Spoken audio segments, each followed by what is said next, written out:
السلام عليكم ورحمة الله وبركاته. اللهم صل وسلم وبارك على سيدنا محمد وآله وصحبه أجمعين.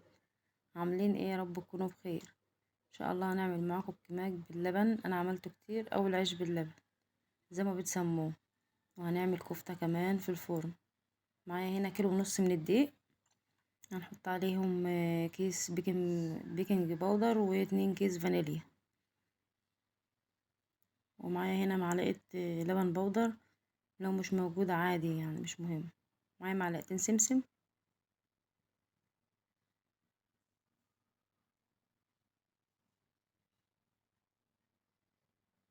انا حطيت في الاول معلقه ملح. معايا هنا رتل لبن انا غلياه، واسيبه يبرد شويه، يعني مش يبرد جامد، يبقى فاتر شويه. هبدا احط بقى شويه بشويه. احط كوبايه كبيره من الزيت.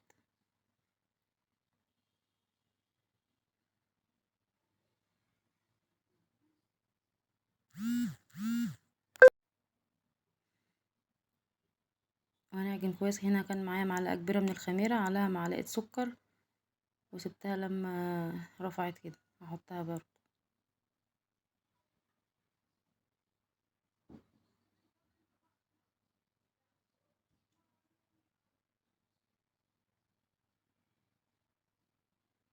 هعجنها وارجع لكم تاني. هنا خلاص العجينه خلصت مني، وكانت طريه وحلوه عشان عجنها بلبن، وما اخدتش اللبن كله كمان. حسب الدقيق بقى، في دقيق بياخد وفي دقيق ما بياخدش. هسيبها بقى تخمر خالص. انا كنت بوريكم ان فاض مني شويه لبن. معايا هنا نص كيلو من اللحمه المفرومه، وبصلتين مبشورين انا مصفيه الميه بتاعتهم عشان هحتاجها دلوقتي. هنزل بالبصل كده على اللحمه.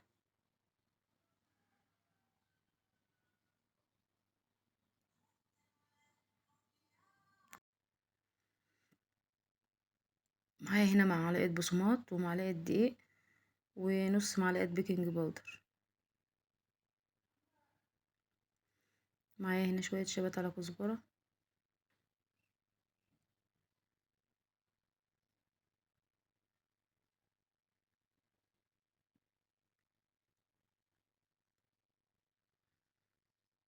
هنحط بقى البهارات والملح، وهبدا اعجنها كويس قوي بقى.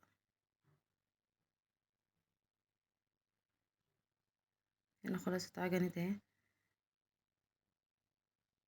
هنا الصينية اللي معايا دي دهنتها زيت، وهصبع الكفتة هنا بالمية بتاعة البصل اللي انا كنت مصفيها. هجيب اي معلقة كده عندي، او اي حاجة بتعملوا عليها، انا معنديش الا المعلقة.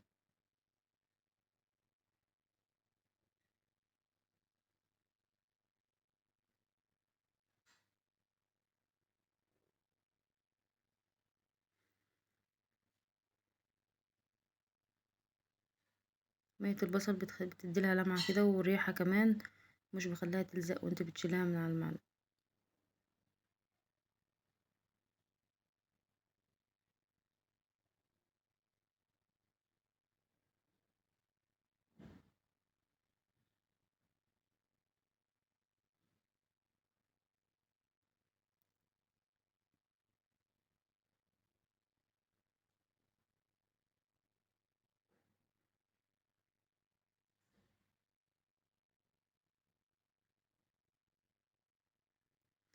هخلص انا بقى الكمية كلها كده بنفس الطريقة وهرجع لكم تاني.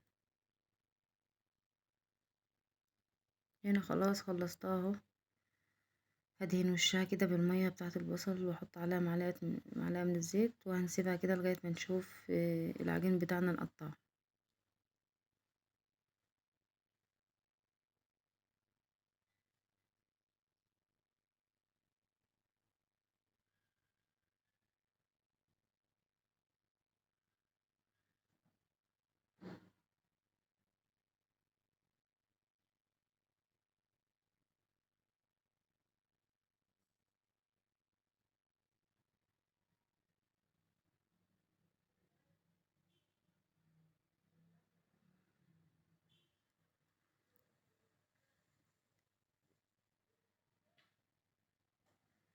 خلاص كده انا خلصتها بقى، هسيبها على جنب وهنروح نشوف العجين بتاعنا نعمل فيه ايه.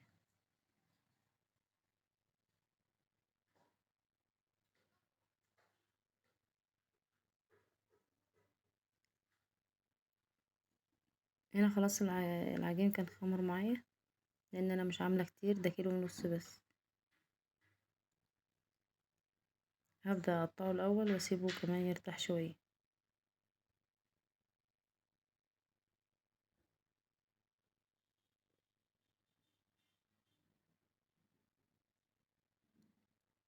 لو وصلتوا معايا لحد هنا متنسوش تصلوا على النبي وتحطوا اللايك الجميل كده بتاعكم.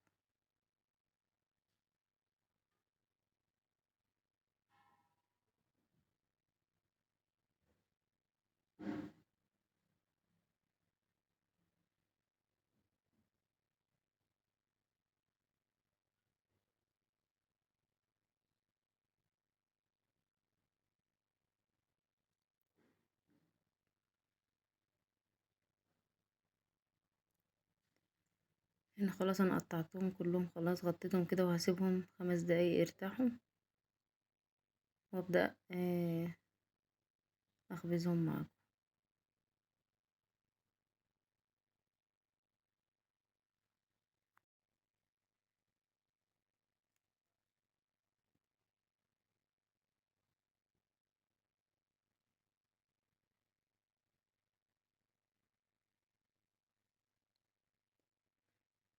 انا كنت بغطي العجين كويس عشان ما ينشفش.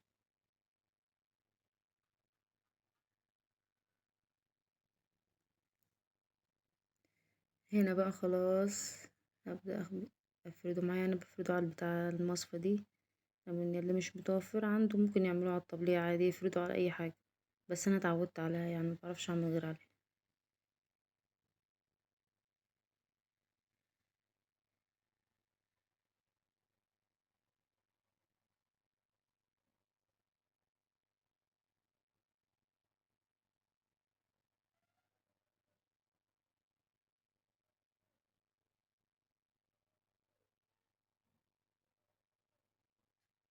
ايه طلعت بقى شكلها حلو، وبتاخد نفس النقشة اللي في قلب المصفى دي.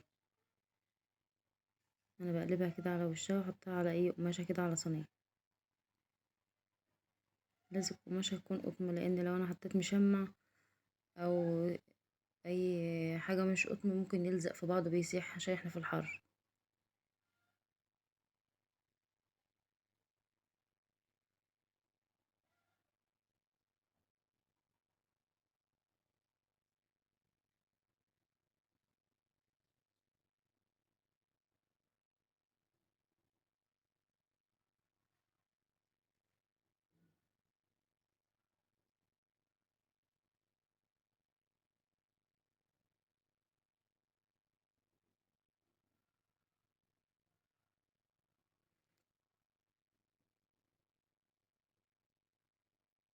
هعمله بقى وارجع لكم تاني.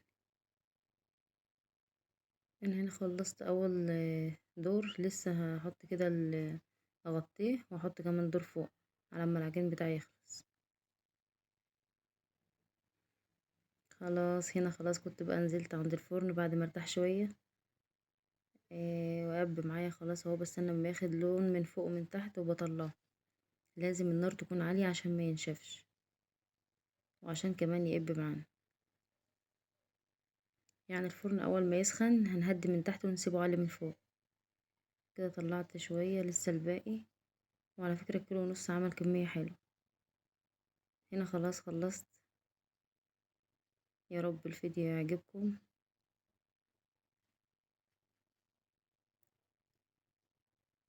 انا كنت بفتحه قدامكم، وكمان التليفون مش جايب اللون بتاعه حلو كمان زي الطبيعة.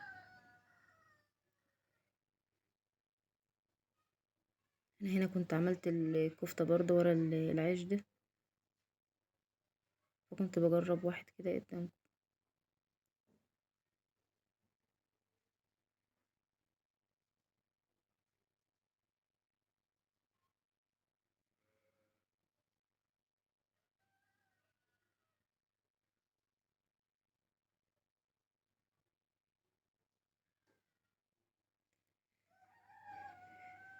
يلا يا جماعة، لو عجبكم الفيديو متنسوش تعملوا لايك واشتراك وتفعلوا الجرس عشان يوصلكوا كل جديد.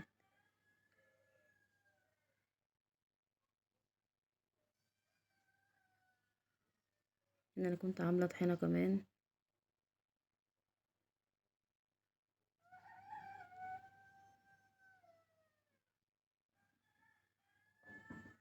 يلا يا جماعة، مع السلامة، اشوفكم على الف خير.